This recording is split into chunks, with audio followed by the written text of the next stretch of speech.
So from a AI perspective, right? If you were going to use AI to help your business grow with marketing, you know, people to attract inbound leads, right? So I use it, obviously we're a call center and, you know, we use it, or I use it for qualifying leads. So before we even send it to our sales agent, it's pre-qualified by our AI agent. Why waste our sales agent's time with unqualified leads when we can see if it's pre-qualified? We're going to talk about my problems here for a minute. You guys get inbound leads, right? No. No. Outbound dialing. So are you using these AI to outbound dial? You can be blasting 400 calls at one time, having an AI agent ask the gatekeeper whatever questions you want it to ask. It can be connected to a calendar and they just automatically set an appointment for you. If you were me, I need to get through a gatekeeper. Need to get through a gatekeeper. Do you have any AI solutions for that?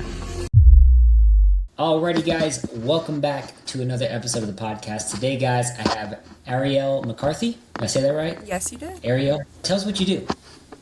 In operations for a medical sales company that specifically is in the DME space, which is durable medical equipment. Our main product is in the diabetic space. So we handle a lot of diabetic patients around the country that are using a continuous glucose monitor, which allows them to not prick their fingers anymore. They don't have to prick their fingers, which is the normal way to check your glucose, is by pricking your finger and inserting that lancet into a meter, and you use your blood.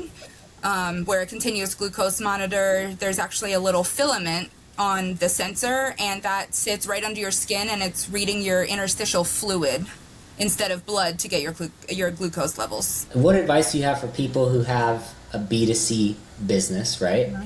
I mean, it could be lots of things. I mean, there's so many B2C businesses, especially like, I mean, it could be like sunglasses or something like that, you know, like all these like little online influencers. So like, what are some things that you saw that, you know, other business owners out there could improve on in their B2C process? Yeah, and that's actually a great question because, you know, on the sales side, you're thinking about the customer or the consumer or your patient, you know, and sometimes you forget about the other end of the businesses. You know, if you need to retain this person, is this residual? Is this a one-time thing, you know, for somebody that's buying something off of us? And, you know, I think the biggest thing is, and we've probably all heard this before, but if somebody doesn't see the benefit of your product, your service, you as the sales agent or, you know, the company, they're not going to go with you, right? If you don't stand out, if you don't have the proper way to convey why, you know, someone should choose your product over theirs, or, you know, why you're better than someone else, you know, it's a deal breaker. I think your people that you have making your sales is extremely important. But sales isn't for everybody. You know, someone could sell something, but... What makes a good salesperson, in your opinion?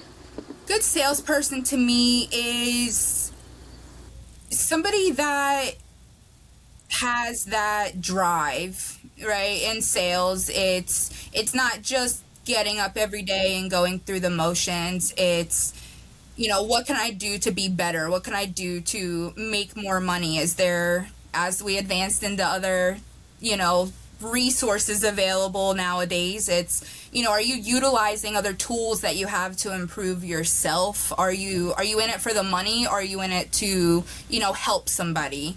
You know, and I think there's a fine line between the two, and we all want to be in it for the money, right? But you do have to, I think you do have to have that passion about, you know, what you're selling, and truly believe that long term it's something, you know, that you're passionate about, something that you trust, you know, a product that your sales agents trust and they like. Would they use it themselves? Would they, you know, sell it to a family member, you know? And if the answer is no, then you're probably not selling a product that is, going to last long term for you as a sales agent. Find something you like doing. And even outside of sales, we started in sales, but there's more to sales than just the sale itself.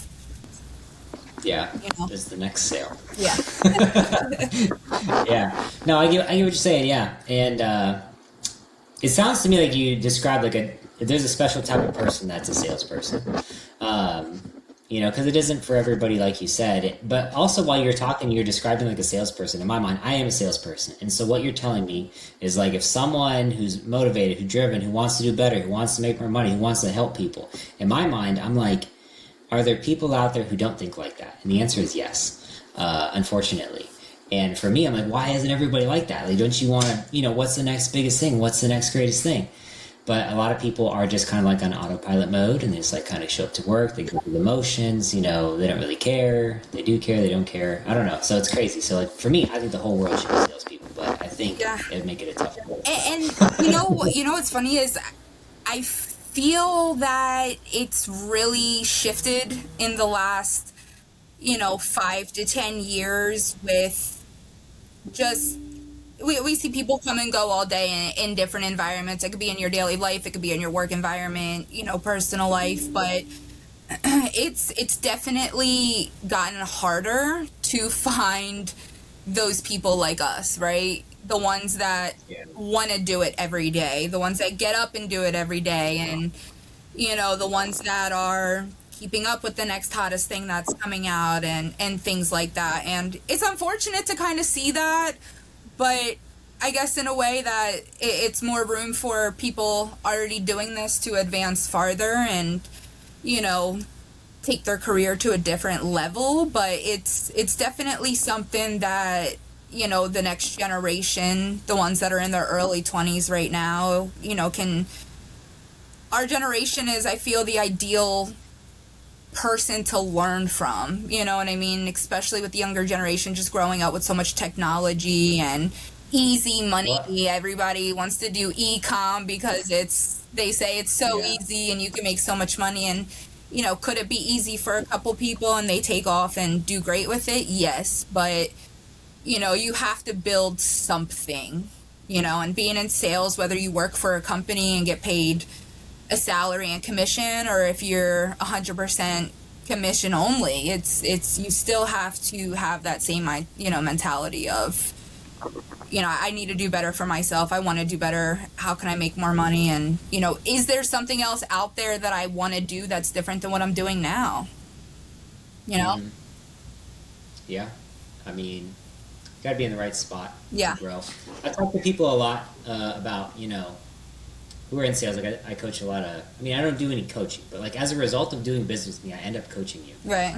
Because I need to help you sell my product, right? Or I need to help you sell my products. That way you can make money, so your customers can get whatever they need. Blah blah blah. Like I'm the supplier in your equation. So you guys would be a client of mine in a fairy tale land. Right. And so I end up training a lot of these guys, and what ends up happening is, to your point, not a lot of people want to try really hard, and the people end up getting discouraged very quickly Yeah. because they take rejection very, very personally. So I'm like, look, I prep everybody. Like, look, when you start out doing this, if you've never done sales before, this is your first sales job, you are going to suck, and it is going to suck, and life is not going to be that great.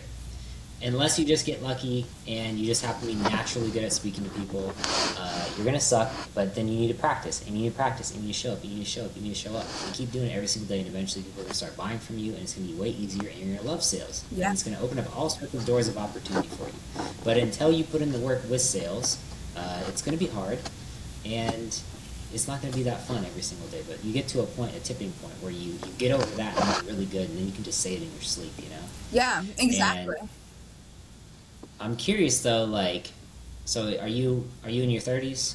I am. I'm 31. 31. I'll be Okay, 32 so yeah, this so year. you're similar generation to me then, yeah. Yeah. Um, so with these younger generations, my experience of them has been they're very timid. Yes. Not timid, but they don't speak a lot, Right. you know? because Like you got to really they're in buy the electronics, they're in the phones, they're not used to having to speak like we grew up speaking. You know what I mean? It's yeah. everything's virtual now, and texting, and it's like growing up we knew everybody's phone number. It was in our heads. Now nobody probably knows anybody's phone number because it's all in a cell phone. Yeah. You know? Let me ask you, like, yeah, that's a good point. And I'm curious, there's a couple of side topics that I want to speak on. Yeah. Number one is the ones at the top of my mind is this concept of universal basic income. Totally, it's like unrelated, but I want to speak about it. Yeah. Have you heard of that concept? I have not. Okay, so they're saying, because I was going to talk to you about AI for a second Oh and yeah. ask you if AI is being used in your company, right? But some people, like I've seen, like Elon Musk has put out little blurbs about, universal basic income or universal high income is inevitable because AI is going to replace so many jobs. It's going to replace salespeople, call centers. It's going to replace everything under the sun. And so inevitably, the governments are going to have to give us a universal basic income. And my thought was, well, first of all, I'm sure there's an answer. I'm just not smart enough to know it. But like, if everybody's jobs get replaced by AI, right? Aside from working with your hands, which even eventually could be replaced by robots. Where the hell is the money going to come from? And who's going to be buying the services that the AI is generating? You know what I mean? Like, Yeah. I don't know. I don't know if you thought about that concept. Like, where the hell is the money going to come from? Like, we can't buy any generators. I have thought about AI, and I use AI, and we do use AI in our business, and we're growing on with that part inside of the business. And I actually I just came from a meeting with my realtor, and we were just talking about AI and stuff. But I think AI is, for example, I missed the Bitcoin wave, right? I missed it. I missed it completely. I will forever regret missing the Bitcoin wave 12 years ago. I do think AI I do think AI is the next wave for the next generation to get on right now, because if you don't get on it right now, you're going to miss it. It's going to be too late in 10 years from now. It's going to be way more advanced than it is now. Everybody's going to be using it then. And, it's something that people, especially the younger generation, needs to get into, I would say, ASAP. Start learning it. Start learning how you can use it. You know who I've noticed has been using AI the most? Is like my parents and like the older generation. Yeah. Because you know how like growing up when Siri came out and like our parents would first start using Siri, because like I don't remember as a kid me ever really using Siri. Right. Right? Or like younger teenage me. I don't know when Siri came out, or like the talk to text. Like I always made fun of my parents, like that's so lame, just text it out. Like, that was easier. And then their text messages always come in all screwed up. Well, now Siri and AI have gotten advanced enough where you can actually just talk to your phone and it starts doing what they've been always wanting it to do. Right. So I've seen an early adoption of like the generation above us and older really taking advantage of AI, because now it finally works like how they've always wanted it to. Mm-hmm. Which I thought was interesting, because like I was at an open house. Speaking of realtors, I was at an open house, and I was talking to this realtor, and I was like, he's like maybe 75 years old. I was like, this dude has no idea what he's doing every day. But then he whips out his phone. I asked him a question. He whips out his phone, and he's like, well, let me just ask Grok. And I was like, you use Grok? Like, I would never guessed that you use Grok. Right. And then he starts talking to it, is talking back to him. I'm like, dude, this is wild. That's hilarious. Like, I don't even use it like that. Maybe I should, I like it. I think it's definitely something that is going to replace a lot of jobs. I think people that might be in maybe, for example, software development, right? They're high paying people, very high paying people, and with AI, I think those types of jobs are going to be eliminated quickly, unfortunately. But companies want to spend as less money as possible, and make as much as they can, right? So it makes sense. Does it suck to have to, maybe get rid of your employees that have been with you for a while? Yes. Whether they've been with you for a year or 5 years, it's never a good feeling for anybody to have to lay somebody off or fire somebody. But when you think of it from a business standpoint, it makes sense. It makes sense because then you replace them with AI, and then you use AI to monitor that AI's jobs and make sure it's being done right, you know? But the big thing is going to be who owns the AI, because there's going to be a freaking subscription Yeah. for every AI agent, and so then eventually all the money's just feeding into all these companies. Mm-hmm. You know, I don't know, Meta, Google, Yeah. Elon Musk, whatever the hell he's got. Do you use I it don't right know. now for anything? Yeah, I What definitely use platform? AI. I use it for research. I use it for writing emails sometimes. Do you what Um, platform do you use? I use ChatGPT, and I've started to use Grok a little bit. Okay. Um, but I've noticed that I don't know, chat. I noticed that restrictions are starting to come into play a little bit more, and it's a little bit more sassy with you. Yeah. You know, you'll be like, "I want you to fix this list, and I want you to make it sound good." And it's like, well, I could do that, but it'd be unethical to change it like this. I was like, "Who asked you about ethics?" like, Change it. I'm just, I use Claude, and yeah. What is Claude? Claude's I'm starting to see amazing. Claude. I'm already apparently behind on the times with that. Like Claude what is is Claude? Claude's my boy. I actually found Claude from my boss at work, who's our I believe his official title. I think he's the VP or VP of sales, and he's been using Claude for a while. And I remember when he first started talking about it, I was kind of like, okay, so we're just using like a chat GBT, like what is this? And then he started using it, and he was using it more, and then you kind of figure it out. Then I was seeing what he was doing, and I was like, all right, I need to start using this. So So what do you use? What can you do with Claude that you can't do with ChatGPT? I think that really comes down to the coding part of it. I think Claude codes a lot better because it's literally called Claude Code, and I use it inside a terminal on my computer. It's not on an app. It's not on like the internet. It's actually the terminal, and I think inside of my computer, like it's loaded into my computer's terminal. It's not like an app that's on my desktop. Um, so it looks like when you're talking in it, it looks like you're in like a coding software. And I use it to build voice AI agents. I use it to build, um, CRMs. I use Claude for anything and everything, and um, it's beneficial. It's a learning. It's definitely something that's taken me to the next level in my career.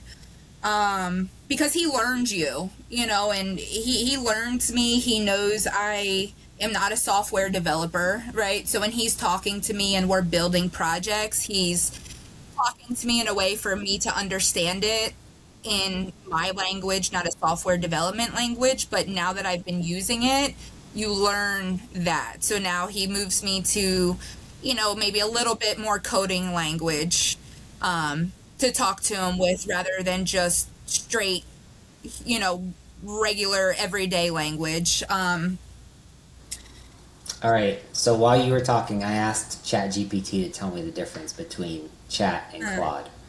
This is what it says. First of all, I had to tell it. It gave me this long, 3-page answer right. of all the things you can do.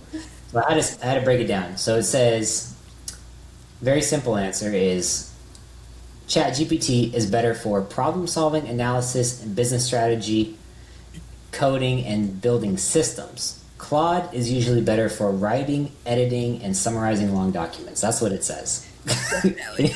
I would not agree with that. If you ask ChatGPT that, that's why it's saying that. But No, Claude is an absolute amazing tool, and if I'm not mistaken, it's actually the only it's an AI that's used inside of our government on a pretty large scale, I believe. Um, Yeah. I just like what The you government do uses with, Claude. huh? The government uses Claude. I'm pretty sure they do. I kind of follow some articles on just different things in the government with AI and things Yeah. like that. Claude's very there's a lot to it. You know, there's you can hook him up to MCP servers. I've never really used ChatGPT on that type of level, but you know, there's so many different types of MCP servers that I hook my Claude up to you know, for example, he can navigate my whole entire computer and save files on it, move files, create documents through Oh, an wow. MCP called like Puppeteer, right? You know, stand up servers. He's just very in depth, I would say, but also very teachable. You know, Hmm. Yeah, you're very I bought love into it. this Claude already. Huh?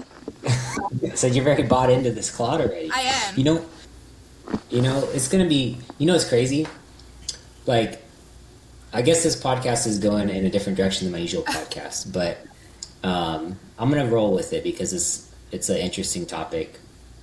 Is that you were really promoting this Claude, and then I had like this conspiracy theory in my brain that went through, and I was like, in the future, an AI could have a profile online. It could create its own identity. It could schedule a meeting with you. It could come on here. It could generate a video. It could talk to you, and you wouldn't even know. No. Like, It's already and that's happening the right in front of us. There's yeah, I commercials know. that are AI, and I'm like, that's AI. It doesn't even. It's just Yeah. so real, and even the voice agents, you know, they're just really getting dialed in with sounding realistic. You know, it's Mm-hmm. not Yeah. automated like it used to be. It's really getting real. So, what do you use? So, not what do you use, but like you said that you build, some AI voice agents with Claude. How do you implement those? So I'm imagining I have a call center. I want to build this AI agent that can do simple outbound reach. I don't know. I'm Yeah. speculating here. Tell me how you use it. Yeah, so I use it obviously we're a call center, and you know, we use it, or I use it for qualifying leads. So before we even send it to our sales agent, it's pre-qualified by our AI agent, right? Why waste our sales agent's time with unqualified leads when we can see if it's pre-qualified? And they could be on other sales calls, why it's pre-qualifying. So there's many different platforms you can use to create AI agents. I think a good one that's very easy to use is called Retail AI, and that's kind of gives you the baseline model of building the AI agent. Everything's inside of one area for you. You're not sourcing from, OpenAI, or you're not sourcing from Cartesia, but you're not connecting to all the different areas that you need to make voice AI agents. That's a platform. It's all there for you. You can upload a list in there and outbound dial from retail, and because it's connected to Twilio, which is your phone numbers. And it's so simple. It's the easiest thing out there to do is building voice agents inside of something like that. They're all there for you. You give it a prompt, you're telling it what to do, and that's literally it. I could build one right now in 15 minutes and it would sound great. But what about, so let's talk, we're going to talk about my problems here for a minute. Yeah. So you guys get inbound leads, right? No. We're No. outbound. We're outbound dialing. Outbound dialing. So are you using these AI to outbound dial? they'll pre-qualify someone when they answer the phone. Okay, so you guys are part of one of those phone calls that you get, the robo calls or whatever. We are Hi. opted though, so people that were calling, they're opted in leads. It's not a cold call. So we do Okay. have that, So consent. somebody somewhere responded to an ad and said, I'm Correct. interested. Yes. Okay. Well, that's still better than what I got. So let me ask you what you would do. Yeah, of course. So in my business, I work with dealers, and my problem is getting more dealers on the phone. People who are interested, people who raise their hand. I specifically work with the owners of dealers. So You need to get if through you a were me, gatekeeper, right? I need to get through a gatekeeper. And the Okay. only way today that I know for sure works is if myself or a human picks up the phone and gets through the gatekeeper, asks for prospect. Do you have any AI solutions for that based on your experience? How many how many people do you need to call to actually get somebody on the phone? I don't know. It depends on the day, Yeah. Like, I mean, if I just, for example, let's just say you picked up the phone and you called, 10 dealers, right? You could probably talk to a manager three out of 10 of those phone calls. A manager would pick up the phone, someone that we could schedule an appointment with. Yeah. Once you get past the gatekeeper. So you got to call, hey, thank you for calling ABC Dealer. How can I help you? Hey, is the manager there? And Yeah. I mean, that's even, kind of similar to what we do. If you did have an AI agent, you can be blasting 400 calls at one time, having an AI agent ask the gatekeeper whatever questions you want it to ask. It can be connected to a calendar and they just automatically set an appointment for you with the owner. Or, you want it to, maybe pre-qualify with a couple questions. I'm not really sure what you do, but maybe you have some pre-qualifying questions that you ask the gatekeeper before you speak to them. So gatekeeper said yes, yes, yes to A, B, and C. It's now your turn to get on the phone. That call transfers right into you. You're available now with a live person and a pre-qualified on the phone. They answered all your questions. They stayed on the phone, right? If they were going to hang up, they were definitely going to hang up on your AI agent, but you're not wasting your time getting hung up on. You know what I mean? Yeah. Your agent is doing that. So you can be blasting hundreds or thousands of calls a day to whatever you're selling to, and you're only going to talk to people that qualified, right? Or people that said so you'd yes. have them. So you'd have the AI. I mean, and this applies, guys, for everybody's listening. I mean, this applies to your business. If you guys are in a B2B business or outbound business, like you guys could be using this, which, I mean, I know, but I don't know. I think there's a knowledge gap too, but you guys could be doing this to basically call the gatekeepers, ask them 2 or 3 key questions, and then if they say yes to those questions, AI buzzes you, say pick up the phone. Yeah, and you can even do something like, people that are getting new into this or might be trying to implement something like this into their business, where you run an A/B test. It doesn't have to be one model that you try. You can try with many different models at the same exact time. Model A fires 100 calls with this script, model B fires 100 calls with this script, and which one works? Which one's better? Is it, do you want to qualify the gatekeeper and get that call transferred to you on model A? Or on model B, do you just want to maybe ask like, hey, I'm Ariel with so-and-so, and I need to speak with the owner, Jim. What's his schedule like this week where I could talk to him, or what days is his best ones, right? That's connected to a calendar. You set the appointment, and now you automatically have that availability or that scheduled appointment set with whoever you're trying to contact, right? Let's say they're just out of office for the day. We don't want to keep calling if they're out of office every Monday or every Tuesday or something like that. So you can even set that type of stuff for future. That way you have, that might not be a hot lead, but I would consider that a warm lead. It's not a cold lead at that point. They scheduled, or hey, can you schedule an appointment for me to speak with so-and-so? Or, if you have, emailing. Emails now are, I think it was big in e-com for a while with, just email targeting and always wanting to capture email lists. But that's another thing that kind of wraps up into some of the problems that call centers are running into, which is connection. It's like we're speaking of AI, and it's also at the same time, it's great. It's hurting us too, because everybody's calls or phones pick up spam calls. It doesn't even ring your phone whether it's a spam call or not. I got a call the other day and it showed up as a voicemail, and I'm like, my phone didn't even ring, and it was like somebody that I was expecting their phone call, and that hurts, when you can't get through to somebody, it hurts. Yeah. So you spent a lot of time working on this AI stuff. Like, I can tell you've thought a lot about it. We've really dove into it a lot in the last year or so. I think it's for me, it's something that I know if I don't learn it now, it's going to hurt me in the long run, and I always want to be in front of any waves of something that's going to come, especially if it's going to crash. Yeah.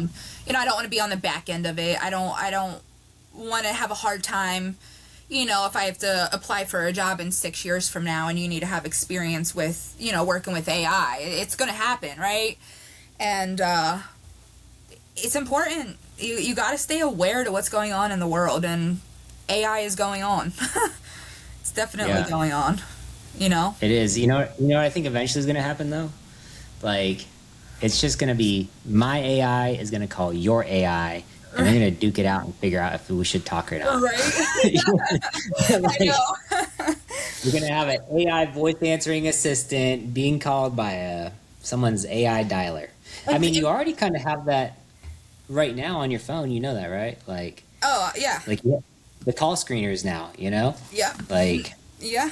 It's wild. It really is, and that's why it's starting to hurt people in the sales world that rely on phone calls, or people that are, running on a dialer system. They're the people that are being affected the most, because it's being picked up as spam, or it's being automatically blocked and you're sent a voicemail and things like that. And, that part sucks, but it's part of, you have to adapt to the changes and find a new way to do it. There's always going to be a way to do it. You just have to figure out the way to do it, and the best way to figure that out is using it. You know what I mean? Use it to figure out the solution. The more you work with it, the more solutions you're going to figure out. And that's even for people if you want to use it in like your personal life. Like, let's just say you have a business, right? And, you're using a Google Doc to like house your leads on, or you're calling your leads from like a Google Doc or something, or whatever it might be, an Excel sheet. You can use, for example, Claude, and build your own lead housing, management system where your leads are living in a database. They're on a server. They're, you can make it customizable, kind of like, for example, let's compare it to like Salesforce. You can build your own Salesforce and use your own software that you built, rather than working off of an Excel sheet and a Google Doc, or having leads here and some of the information over here and trying to connect it in the middle. You can build your own stuff that helps your own business move forward, or make it easier on yourself to, manage your leads or your orders or whatever it may be. You can build all types, anything and everything. If you can imagine it, you can build it yourself. You don't need a company, a huge tech company to go build it for you and charge you $25,000 to do it, So let's I like this AI conversation that we got. Because you spend more on it than I do, apparently. And you know more about it than I do. So from a AI perspective, right? If you were going to use AI to help your business grow with marketing, people to attract inbound leads, right? So get people to raise their hand without the voice dialer, the caller things. Like, what sort of things would you do? Like, aside from, think social media, think any other means of marketing aside from calling. Yeah. You can, giving away free advice here, but you can even use AI to build, online scrapers of who's looking for what you're selling. How do you find those people? How do you Yeah. target that demographic? Is it an age range? Is it a sport? Is it an activity? Like what group of people are you looking to target, and how do you drive them to a site, right? First you got to find who you're trying to target. I'm not a big marketing person, to be honest. It's not my strong suite, but you still have to find your audience and try to target them rather than just overall marketing ads, right? And you can use AI to do that. Yeah. You can definitely use AI to do that. Yeah, Hmm. you absolutely can. Interesting. For example, ecom. People in ecom are using it in this type of way. I actually know quite a few people doing it, but it's like I just mentioned, it's an online scraper where it's going out. It's an AI, right? Consider it like an Hmm. AI agent, and it's going out and it's searching Facebook groups. It's scraping Facebook groups. It's scraping um, different sites, and it's looking again in ecom. Maybe it's looking for a product that's cheaper than what the product's currently listed on Amazon as, and it's going to notify you and say, hey, I found this product that you're selling at a cheaper price on this site. Go buy it now and list it on Amazon or on your storefront on your ecom site.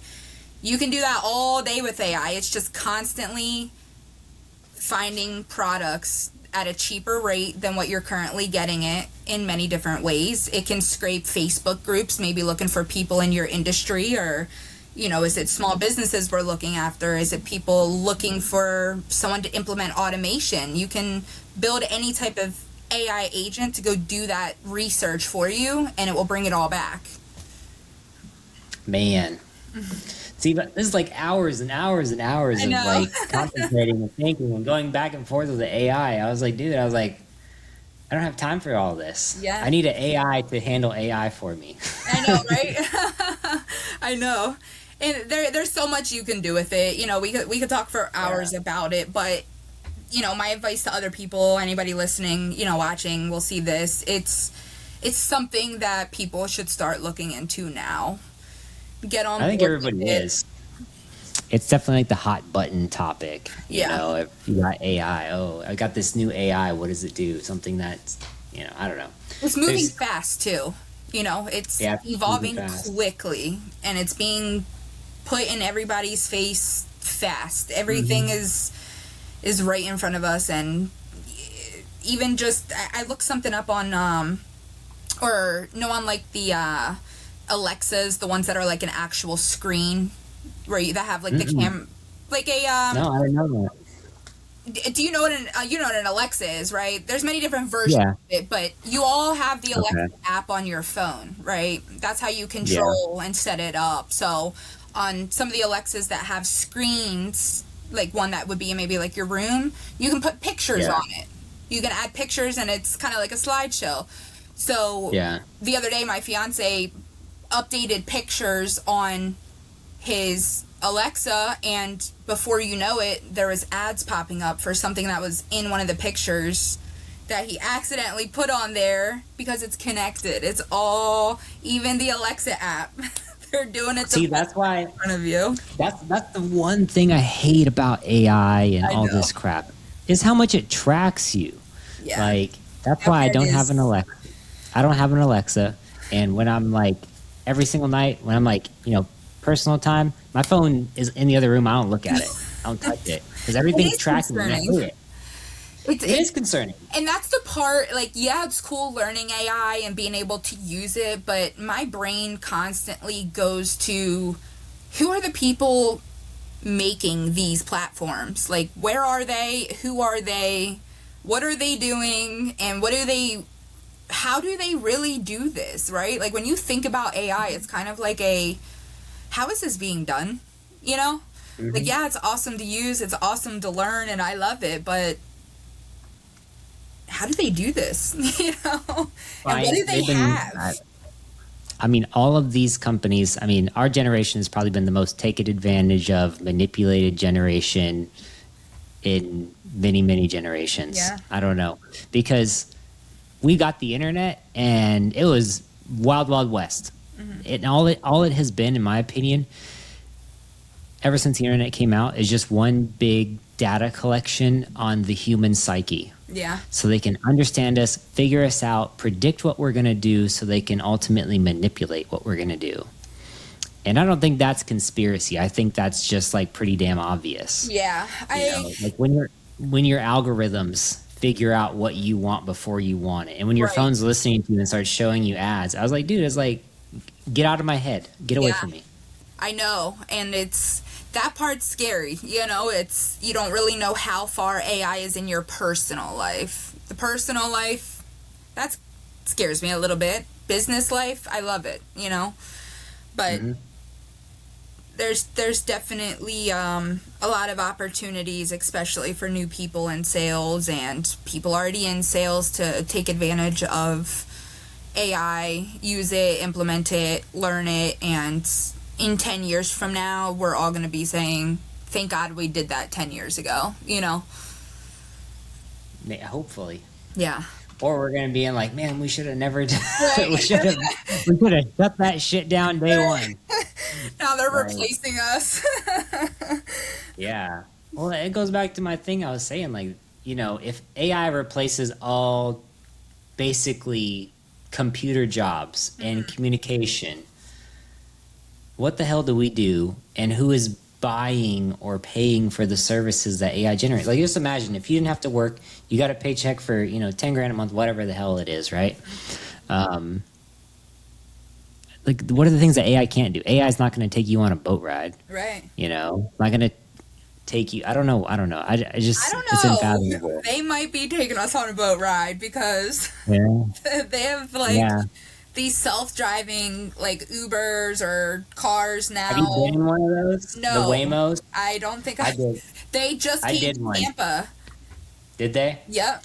They're so I'll tell you this, the best thing about riding in a driverless car is that you're like by yourself without the responsibilities of driving, but it's also a sketch because like I remember getting in the car, there's no driver, so I can do whatever I want. I can Right. talk as loud as I want on the phone, I can put whatever music on, and I don't have to drive. But at the same time, I'm like holding onto my seatbelt. I'm like, okay, if this thing crashes, it's over. I know because everything makes a mistake, right? Like everything always Mhm. glitches. It's going to glitch eventually. Something's going to crash. At least, Well, yeah, or you end up in iRobot where, yeah. somebody doesn't like you, so they hack your freaking driverless car and they drive you off a cliff, you know? I Like, know it's. I don't know if I'd want to ride around driverless. We where I live in Florida, we do have they're like, it's not a car, but it's like a really small, maybe like bus or van that kind of just, but it stays on its own.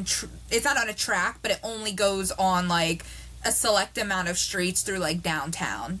And it's more of like just a quick taxi to get from one place to the other. It's not like a long distance thing. It's not, driving yeah. out on the main roads. But the Waymos, I believe they're called. I seen a video of there was like a pile up of like 100 or some of them in California where they're stationed, and all their alarms were going off, and the neighbors were getting mad because all they hear is car alarms going off and beeping at each other because they were creating a traffic jam in the parking lot where they house them. And it was just going off all night long, was car alarms and the beeping and all the noise that it was causing, and people in the area did not like it at all. But that's the world we're Weird, in. weird times, I man. know.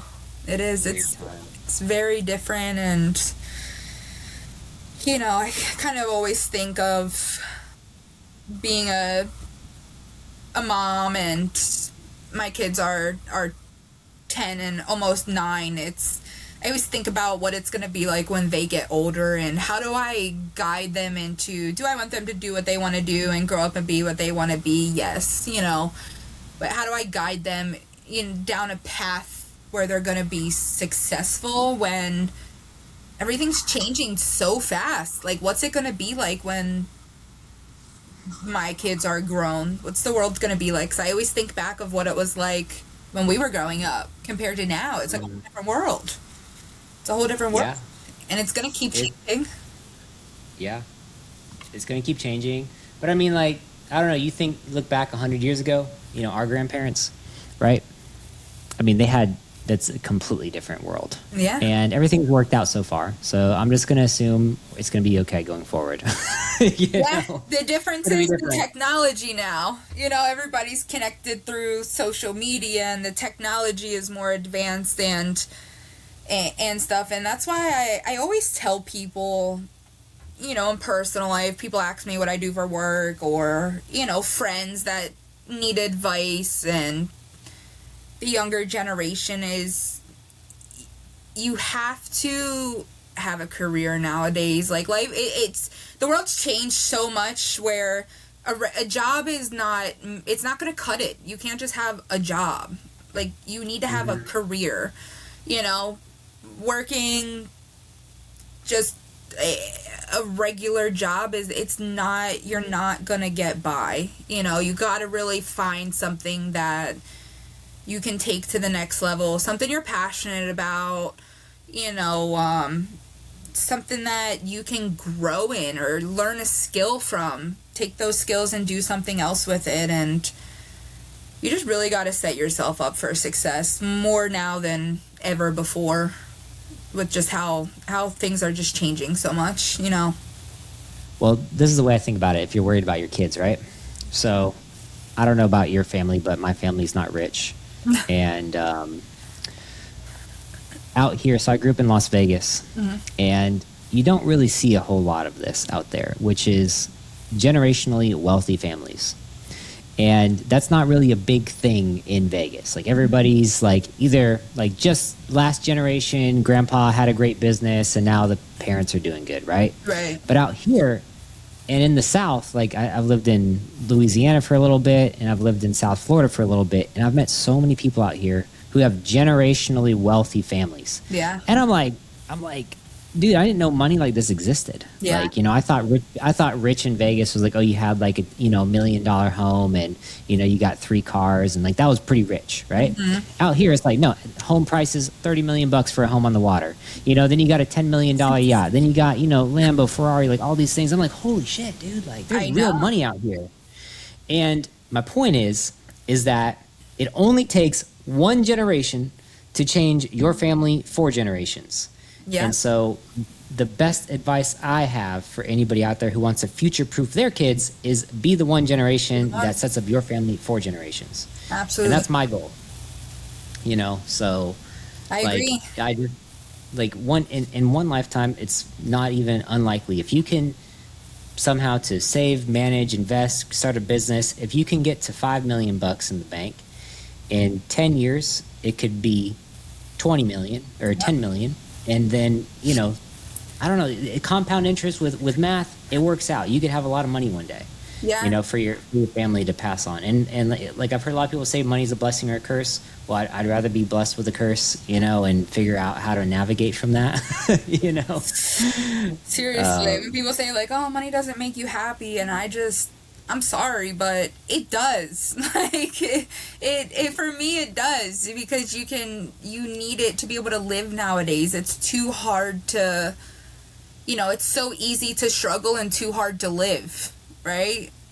And that's why it's important to be that person. And, I moved to Florida, and I didn't even have a career path yet. I was a brand new mom. My daughter was a month old when I moved here, and I just got into sales. And I used to sit we have cubicles in a call center, but my cubicle was, and he's probably going to see this, but his name's Matt. He was my sales manager, and I sat right on the other side of his cubicle. He had a stand-up desk, sales manager on the floor, and I would just listen to every single thing he was talking about all the time, about leads, what's in the hopper. You know, we had hot leads coming in from a new lead provider. This AI calls were coming in 10 years ago, you know, front end calls, and I would just listen. And that's like what got me into wanting to be a manager and learn more about sales, and how do I grow? Like, how do I become somebody like him, right? And that was many, many, many years ago, and wasn't overnight. I've been doing this for 10 years, but now I can, you know, say that I have a solid career path, and I know what I'd love to do, and it's used across business in general, right? Operations is going to be in any business. It's not one vertical. It's something that you can do by yourself. It's something you could do for other businesses, and that was something that was important to me because I love sales, and I think it's a great career path, but for me, I like the business side of it. I like being the one that's looking at the numbers and seeing how we can improve things. How can we make more money as a business? Because that is only going to generate more money for everybody else. You know? No, true. Top down, looking top down from the funnel and seeing like, okay, how's everything flowing? Where's the money going? Exactly. That's definitely a fun part of it. That's for sure. Yeah. It really is. Yeah. Especially when I started over in a new state, right? It's like I came here with a brand new baby 10 years ago, and I have my son now too, and I have 2 kids, but it was literally starting from scratch. Didn't know anybody, didn't know call centers, did not know sales, and it's just something that it clicked for me. And it's kind of like when you grow up, you think of sales and you're like, you immediately think of like car sales or the people at the kiosk in the mall trying to sell you something, and that's what I thought sales was when I was younger, was stuff like that. And it's not. There's so many different types of opportunities, and I just talked to someone the other day. Quite a few people always reach out to me just about like, hey, I want to get into sales and what should I do? And my first recommendation is get your 215 license, your 240, like sell insurance, selling Medicare plans, get with a good company that, you know, provides great leads for you. That's a foot in the door. It's not a hard sale. It's a 6-figure income. And you're talking to typically the, you know, older population with Medicare, 65 and older, life insurance. That's, you know, more broad of a demographic. But it's an easier type of sale. You don't have to spend money to go try to learn it and get it spun up and buy leads. And if you're new into sales or want to get into sales, get your 215 license. All right, so that's your advice. That's your advice to new salespeople. I'm going to give you my new salespeople advice. Yes. My new salespeople advice is if you want to get into sales, go work at a dealership first. Because dealership sales, number one, anybody with a pulse can basically work at a dealership in sales, right? Selling cars. You go sell cars, learn how to talk to people, learn how to handle objections, learn how to handle leads. They're going to teach you a CRM. You're going to learn, basically, a dealership is like how any business operates. Yeah. A lot of the best operators come from a dealership. So you have sales, service, parts, finance. Those are the 4 departments. So you're going to learn about all 4 departments, which those 4 departments pretty much run a business inside of any business. Yeah. You know, parts is the product, sales is the sales and marketing side of things, finance is, you know, how people pay for it, and you know, service is how the service after the sale works, you know. And so you learn a lot about it. But also, ultimately though, the most important advice I can give you about getting into sales is your opportunity. You could be selling something at the mall and working just as many hours handling the same objections, trying to, you know, clean people's shoes for $20, trying to sell them a $20 bottle of shoes.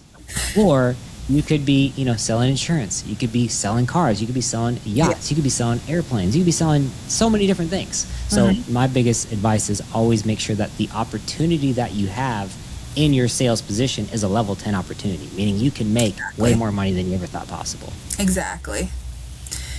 Absolutely, I agree, and I always tell people to research different sales too. You know, there's so many things you can sell find Yep. something and just go do it. Like, it can Yeah. be, I mean, just medical sales, tech sales, down in Florida, yacht sales. There's just endless opportunities of products that you can go into in sales and sell, Yeah.